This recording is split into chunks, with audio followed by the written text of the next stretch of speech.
తెలంగాణ రాష్ట్ర రాజకీయాల్లో చిత్ర విచిత్రాలు చోటు చేసుకుంటున్నాయి. కాంగ్రెస్ బీజేపీ పొత్తు పెట్టుకుంటున్నాయి. అధికార కాంగ్రెస్ బీఆర్ఎస్ పొత్తు పెట్టుకుంటున్నాయి. బద్ధ శత్రువులము ఏకంగా మా పార్టీ నాయకురాలను అరెస్ట్ చేయడానికి మాపై కుట్రలు పన్నారనేటువంటి బీఆర్ఎస్ బీజేపీతో పొత్తు పెట్టుకుంటోంది. ఇంకా ఆశ్చర్యకరమైన విషయం ఏంటంటే బీజేపీ సిపిఐ సిపిఎం పార్టీలతో పొత్తు పెట్టుకొని ఎన్నికల్లో బరిలో దిగుతోంది. ఇవన్నీ జరుగుతున్నాయి సర్పంచ్ ఎన్నికల్లో చిత్ర విచిత్రంగా ఈ పొత్తులు పెట్టుకుంటూ ఉన్నాయి. పల్లెల్లో బీజేపీ బీఆర్ఎస్ పొత్తు కొనసాగుతోంది. చాలా చోట్ల బీజేపీతో బీఆర్ఎస్ పొత్తులు పెట్టుకొని బీజేపీని కూడా గెలిపిస్తోంది బీఆర్ఎస్. పలు చోట్ల సిపిఎం కాంగ్రెస్తో కూడా బీఆర్ఎస్ పార్టీ దోస్తీ చేస్తోంది. ఢిల్లీ రాజకీయాలకు మించి లోకల్ పాలిటిక్స్ మరింత హీటెక్కిస్తున్నాయి. ఉమ్మడి వరంగల్, ఆదిలాబాద్, ఖమ్మం జిల్లాలోని పలు గ్రామాల్లో బీఆర్ఎస్ బీజేపీలు పొత్తు పెట్టుకున్నాయి. సో మొదటి నుంచి అధికార కాంగ్రెస్ పార్టీ ఈరోజు అధికారంలోకి వచ్చిన తర్వాత సెన్సేషనల్ ఆరోపణలు చేసిందన్నా కూడా బీజేపీ బీఆర్ఎస్ రెండు వేరు కాదు, ఒకే నాణానికి బొమ్మ బొరుసు లాంటివి. ఈ రెండు పార్టీలు కూడా ఒకే తల్లి బిడ్డల్లా వ్యవహరిస్తున్నాయని చెప్పి అనేక సార్లు రేవంత్ రెడ్డి ఆరోపించిన విషయం తెలిసిందే. ఇప్పుడు దాన్ని నిజం చేసేలా క్షేత్రస్థాయిలో లోకల్ అంటే జనరల్గా సర్పంచ్ అభ్యర్థుల్లో పార్టీలు ఉండవు, పార్టీల గుర్తులు ఉండవు, పార్టీల ప్రాబల్యం పెద్దగా అంతగా ఉండదు. క్షేత్రస్థాయిలో ఆ అభ్యర్థిని చూస్తూ ఉంటారు. అభ్యర్థికి సానుభూతి, అభ్యర్థి అభివృద్ధి చేయగలుగుతాడా లేదా, అభ్యర్థి యొక్క తీరుతెన్నులు చూసి అభ్యర్థిని గెలిపిస్తూ ఉంటారు. ఇక్కడ పార్టీలు చూడరు. పార్టీలకి చాలా తక్కువ ప్రాధాన్యత. 90% అభ్యర్థియే, 10% మాత్రమే పార్టీల పరంగా ఆలోచిస్తారు. సో ఈ 10%లో ఎంత విచిత్రాలు చోటు చేసుకుంటున్నాయంటే ఐడియాలజికల్ ప్రకారంగా ఎక్కడా కూడా కలవనటువంటి పార్టీలు బీజేపీ బీఆర్ఎస్ కలిసిపోతూ అటు బీజేపీ బీఆర్ఎస్తో పొత్తులో భాగంగా కొన్ని ప్రాంతాల్లో ఆదిలాబాద్ అండ్ వరంగల్ లాంటి కొన్ని ప్రాంతాల్లో సిపిఐ పార్టీలతో కూడా బీజేపీ పొత్తు పెట్టుకుంటోంది. వాళ్ళతో కూడా వాళ్ళ ఫ్రెండ్షిప్ని కోరుకుంటోంది. అంటే ఎటువంటి విచిత్ర రాజకీయాలు జరుగుతున్నాయి చూడండి. ఢిల్లీ స్థాయిలో హీటెక్కిస్తున్నటువంటి పాలిటిక్స్ కంటే కూడా క్షేత్రస్థాయిలో గ్రామ పంచాయతీల్లో ఈ పాలిటిక్స్ మరింతగా హీటెక్కిస్తున్నాయి. కొన్ని మీకు మచ్చకు చెప్పే ప్రయత్నం చేస్తాను ఎక్కడెక్కడి సిచ్యువేషన్ ఎటువంటి విధంగా ఉందనేది. భూపాలపల్లి జిల్లాలో భూపాలపల్లి, గణపురం, రేగొండ ఈ మండలాల్లో సిపిఐ సిపిఎంలు కాంగ్రెస్ అభ్యర్థిని బలపరిచాయి, వాళ్ళకి మద్దతు ఇచ్చాయి. ఆదిలాబాద్లోని కొన్ని గ్రామాల్లో పార్టీలకు అతీతంగా అంతా ఏకమైపోయి వాళ్ళ బంధుత్వాలని వాళ్ళ ప్రేమ ఆప్యాయతలను చాటి చెప్పుకుంటూ ఒక వ్యక్తిని కుల సామాజిక వర్గాల వారీగా వాళ్ళు ఎన్నుకున్నారు. ఇక ములుగు జిల్లాలో ఏటూరు నాగారం మండలంలో బీఆర్ఎస్ పార్టీకి సిపిఎం పార్టీ మద్దతు తెలిపిందంట. ఇక నిర్మల్ జిల్లాలో అనేక చోట్ల అసలు సిద్ధాంతాలను పక్కన పెట్టేసి బీజేపీతో సహా కాంగ్రెస్కి బలమైన అభ్యర్థులు ఉన్న చోట బీజేపీ సహా మిగిలిన పార్టీలు కూడా కాంగ్రెస్ పార్టీ అభ్యర్థికి మద్దతుగా నిలబడ్డాయంట. కాంగ్రెస్కి బీజేపీ మద్దతుగా నిలబడింది, బీజేపీకి బీఆర్ఎస్ మద్దతుగా నిలబడింది. ఈ అన్ని పార్టీలకి ఎక్కడో చోట సిపిఎం సిపిఐ పార్టీలు కూడా మద్దతుగా నిలబడ్డాయి. ఇక ఖమ్మం జిల్లాలో పాలేరు, మధిర ఈ నియోజకవర్గాల్లో బీఆర్ఎస్ సిపిఎంల పొత్తులు పెట్టుకున్నాయట. కాంగ్రెస్ సిపిఐలు కూడా ఈ జిల్లాలో తమ పొత్తును కొనసాగించాయి. బీజేపీ బీఆర్ఎస్ కూడా పొత్తు పెట్టుకుంది. ఇక బీఆర్ఎస్కు 75, సిపిఎంకి 24 పంచాయతీలు వచ్చాయి. కాంగ్రెస్ సిపిఐ పొత్తు ఆ కూటమికి ఈ జిల్లాలో బాగానే కలిసి వచ్చింది. సో 10 గ్రామ పంచాయతీలు ఉన్నాయి. సో ఏకగ్రీవంగా 12,728 గ్రామ పంచాయతీలు రేపటితో 3వ విడత చివరి తేదీ. ఇక ఈ 12,728 గ్రామ పంచాయతీ ఎలక్షన్స్ నిర్వహిస్తూ ఉంటే ఆల్రెడీ 2 విడతల్లో భాగంగా దాదాపుగా అన్ని గ్రామ పంచాయతీలు అయిపోయి రేపు జరిగేటువంటి ఎన్నికల్లో సుమారుగా మరో 4,000 గ్రామ పంచాయతీలకు ఎన్నికలు జరగబోతున్న తరుణంలో 1200 గ్రామ పంచాయతీలు ఏకగ్రీవం అయితే దాంట్లో అత్యధికంగా కాంగ్రెస్ అండ్ కొన్ని సందర్భాల్లో బీజేపీ కూడా. ఇక్కడ బీఆర్ఎస్ బీజేపీతో పొత్తులో భాగంగా క్షేత్రస్థాయిలో అందరూ తెలిసిందే బీజేపీ అంత స్ట్రాంగ్గా అయితే ఉండదు కార్యకర్తల్లో. పార్టీల అతీతంగా ఇక్కడ ప్రజలు ఎన్నుకోబెట్టిన ఎన్నికలే. కానీ బీజేపీ బలపరిచిన అభ్యర్థులు ఉంటారు చూసారా, వాళ్ళు కూడా అత్యధిక శాతంగా లాభం పొందారంట. అంటే బీజేపీ ఈ యొక్క స్ట్రాటజీని వర్కౌట్ చేసిన రకంగా అనిపిస్తోంది. సో బీజేపీ బీఆర్ఎస్తో పొత్తు పెట్టుకొని ముందడుగు వేయడంతో బీజేపీ అత్యధికంగా లబ్ధి పొందింది. దీని ద్వారా బీజేపీ అత్యధిక స్థానాలు దక్కించుకుందనేటువంటి ఒక చర్చ కూడా మొదలైంది. మా ప్రతినిధి శ్రీధర్ ఉన్నారు ఫోన్ లైన్లో. శ్రీధర్, సో బీజేపీ బీఆర్ఎస్ గతంలో ఉప్పు నిప్పుగా ఉండేవి. ఏకంగా తమ పార్టీ నాయకురాలి అక్రమ కేసులు పెట్టి అరెస్ట్ చేశారు, అనేక ఆరోపణలు చేశారని చెప్పి బీజేపీ బీఆర్ఎస్లు ఒకానొక సందర్భంలో నువ్వా అనేనట్టుగా పోటీ పడ్డాయి. కానీ ఇప్పుడు క్షేత్రస్థాయిలో సర్పంచ్ ఎన్నికల్లో అమీతుమీలాగా ఉన్నటువంటి ఆ పార్టీలు కాస్త దోస్తు మేరా దోస్త్ అని చెప్పి చట్టా పట్టాలు వేసుకొని తిరుగుతూ ఏకగ్రీవాలు చేసుకుంటున్నారు. క్షేత్రస్థాయిలో బలపరుస్తూ అభ్యర్థులను సైతం గెలిపించుకుంటున్నారు. సో దీంట్లో అత్యధికంగా లాభం పొందింది బీజేపీయే. క్షేత్రస్థాయిలో అయినటువంటి పార్టీకి బీఆర్ఎస్ పార్టీయే కొంత ఆజ్యం పోసి వారికి అవకాశం అందించి బీజేపీని గెలిపించింది అనే చర్చ జరుగుతోంది. క్షేత్రస్థాయిలో ఈ రాజకీయ సినారియో రాష్ట్ర స్థాయి వరకు వెళ్తుందా?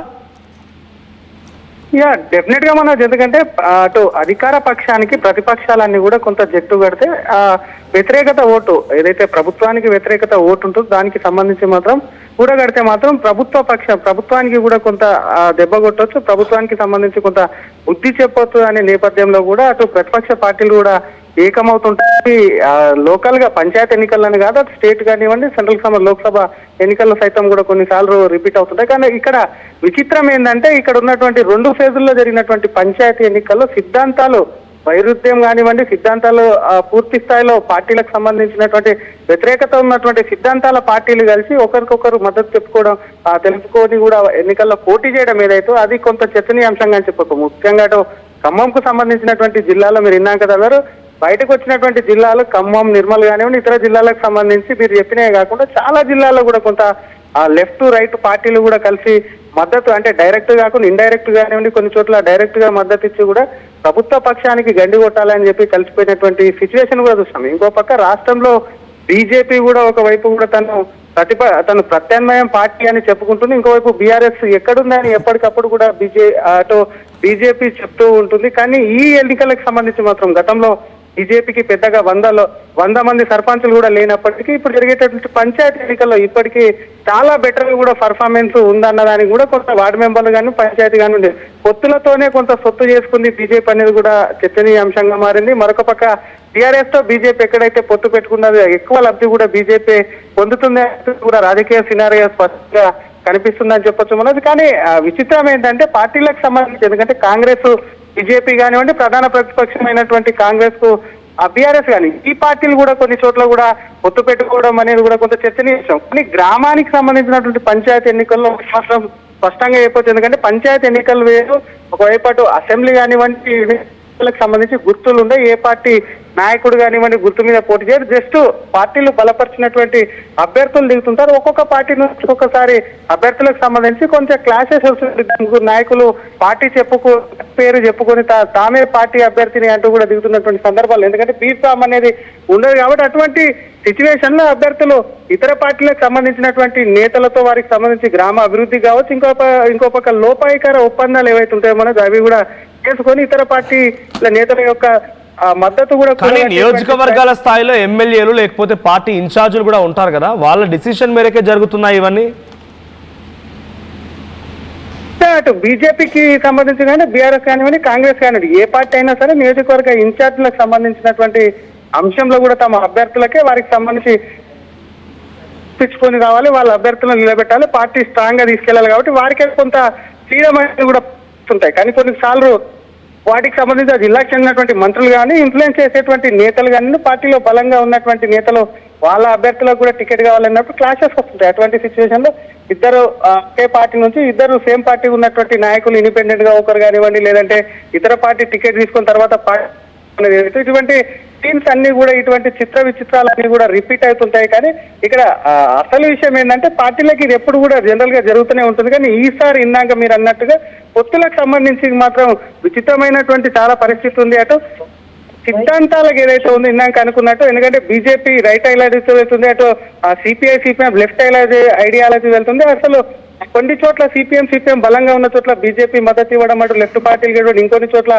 రాష్ట్రంలో బీఆర్ఎస్ తొక్కేసి సెకండ్ ప్రతిపక్షంగా కూడా సెకండ్ పొజిషన్ కు తాము రావాలని చూస్తున్నప్పుడు బీజేపీ మాత్రం చాలా చోట్ల బీఆర్ఎస్ తో కూడా పొత్తు పెట్టుకోవడం, గెలవడం అనేది కూడా కొంత చర్చనీయాంశం. కానీ ఇది కొత్తేం కాదు, ఎందుకంటే మనం చూసామట పార్లమెంట్ ఎన్నికలకు సంబంధించినటువంటి అంశంలో ఏదైతే ఉందో అప్పుడు కూడా బీజేపీ బీఆర్ఎస్ సెట్ ఒకటే అనేది కూడా కొంత చర్చ జరగడం కాకుండా బీఆర్ఎస్ ఓటు బ్యాంకు దాదాపుగా బీజేపీకి ట్రాన్స్ఫర్ అయ్యి కూడా 8 మంది ఎంపీలు గెలిచారని చెప్పి కూడా దానికి సంబంధించి కూడా కాంగ్రెస్ నేతలు కూడా ఆరోపించినటువంటి సిచ్యువేషన్ కూడా చూసాం.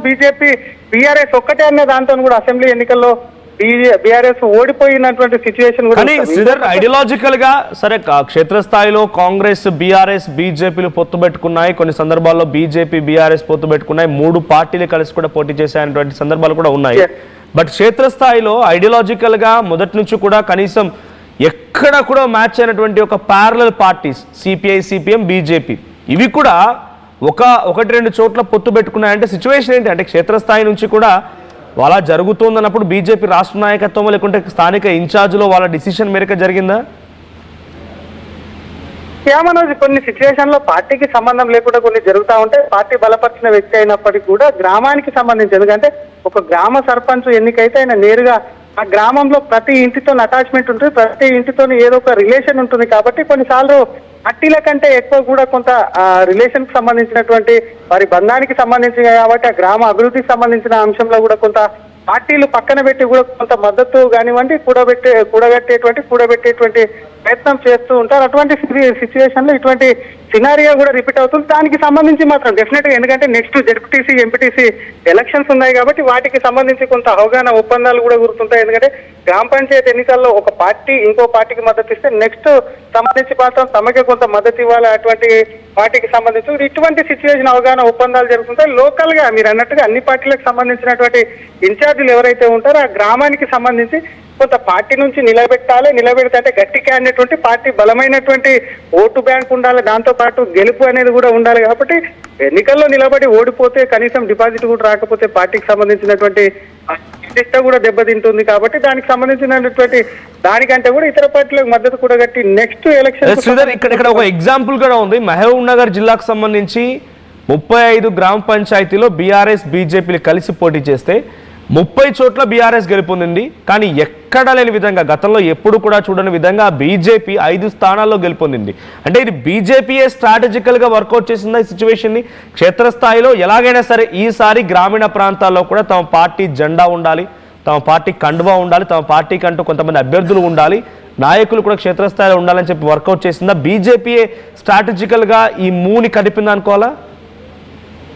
డెఫినెట్ గా మనం బీజేపీ ఒకటే కాదు బీఆర్ఎస్ సైతం కూడా ఇటువంటి ప్రతిపాదన కూడా తీసుకొచ్చేటువంటి అవకాశం ఉంది. ఎందుకంటే మెరుగైనటువంటి స్థానాలు బీఆర్ఎస్ కూడా రాష్ట్రంలో సాధించలేకపోతే డెఫినెట్ గా కూడా ఎక్కడ బీఆర్ఎస్ ఉందనే క్వశ్చన్ కూడా ఉత్పన్నమవుతుంది. ఇంకో పక్క బీజేపీ కూడా కొన్ని చోట్ల కూడా గెలవకపోతే అటు రాష్ట్ర పార్టీకి సంబంధించి కూడా కొంత భంగపాటు తప్పదు. ఎందుకంటే నెక్స్ట్ ఇందాకన్నా జెడ్పీటీసీ ఎంపీటీసీ వస్తాయి కాబట్టి ఎంతో కొంత స్థానాలు లభిస్తే బీజేపీ కూడా బలంగా ఉంది, బీఆర్ఎస్ అటు కాంగ్రెస్ కు గట్టి పోటీ ఇస్తుందనే సంకేతాలు తీసుకెళ్లాలి. కాబట్టి ఇండివిజువల్ గా, ఎందుకంటే బీఆర్ఎస్ బీజేపీ ఇండివిజువల్ గా పోటీ చేస్తే మాత్రం అటు అధికార పక్షమైనటువంటి కాంగ్రెస్ కొంత లబ్ధి పడేటువంటి అవకాశం ఉంటుంది. కాబట్టి ఈ రెండు కూడా ఎక్కువ పొత్తుకే కొంత అవకాశం అంటే పొత్తుకే కొంత ఛాన్స్ తీసుకొని కూడా ముందుకు వెళ్ళొచ్చు. అది బీజేపీ కావచ్చు, బీఆర్ఎస్ ప్రస్థానం ముందు ఎవరు తీసుకున్నా సరే ఒక అవగాహన వస్తే మాత్రం గ్రామ స్థాయి ఇందాక చెప్పుకున్నట్టు గ్రామంలో కింది స్థాయి రాజకీయాలు వేరు, పై వరకు వచ్చేసరికి జరగబోయే పార్టీ సింబల్ గా జరిగే ఎన్నికలు ఎంపీటీ జెడ్పీటీసీలో కూడా సిచ్యువేషన్ ఉంటుంది. అది కూడా గ్రామ పంచాయతీతో